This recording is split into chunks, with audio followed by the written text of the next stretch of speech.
In tough times, one city agency has some explaining to do. A city worker made more than $100 grand in overtime. Hundreds of employees are taking home city cars. And now Fox 5 has learned that the FBI is looking into things. Fox 5's John Dutzman continues his exclusive investigation into the city's Department of Environmental Protection. Can you tell me how that screwy overtime works in your operation? How do you wind up with all that overtime? This man's name is Mustafa Fauzi, a city employee who racked up more than $100 grand in overtime last fiscal year. Add that to his salary of more than $92,000, and his total for the year more than $193,000 makes him one of the highest paid city employees. Can you tell me about all that overtime you rack up, $100,000 last year? Fauzi is in charge of the city's Department of Environmental Protection, or DEP's, Emergency Response Team, an elite unit that assists other city agencies with situations that could involve hazardous materials. From steam pipe explosions to potential terrorist attacks on the city's water supply. Now, the DEP receives about $20 million a year in Homeland Security money, and Fauzi's unit gets about $9 million of that. And there have been some grumbling, some controversy within the DEP of how people in his unit, including Fauzi, rack up overtime. You're looking at a Department of Environmental Protection document called a response schedule obtained by Fox 5. The people on the list are paid to be on call after their normal working hours.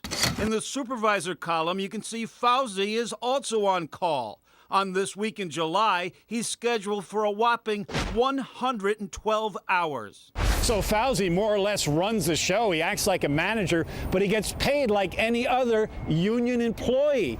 And some people inside the DEP are upset that these guys get all this overtime for sitting around home doing nothing, waiting for an emergency to happen.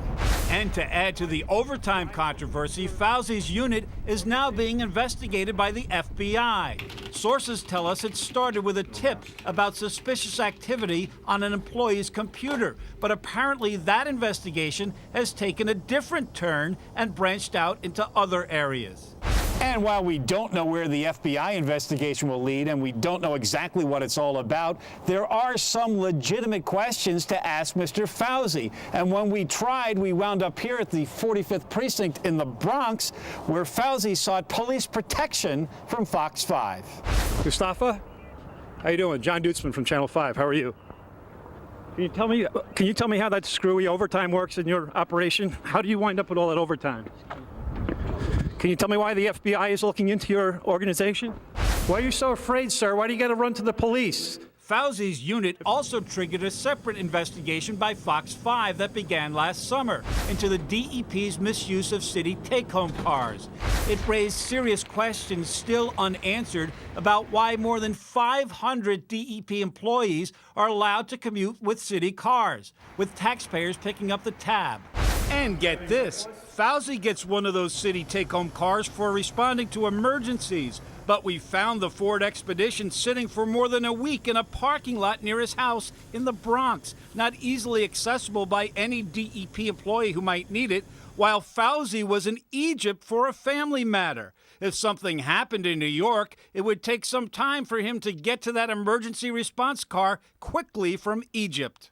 Now, the DEP sent us this statement, and they claim that their hazmat unit has an exemplary record of keeping New York City safe. They go on to say that its current staffing in that unit ensures around-the-clock coverage in the most cost-effective way. That includes all that overtime. They claim they don't know anything about a current FBI investigation. However, they're going to investigate why Fauzi left his car outside his house when he was in Egypt. I'm John Dutzman, Fox 5 News. Well, as always, John would like to hear your opinion of the story, and especially would like to hear from any of you who work for the DEP. So just go to John's blog on our website. It's myfoxny.com.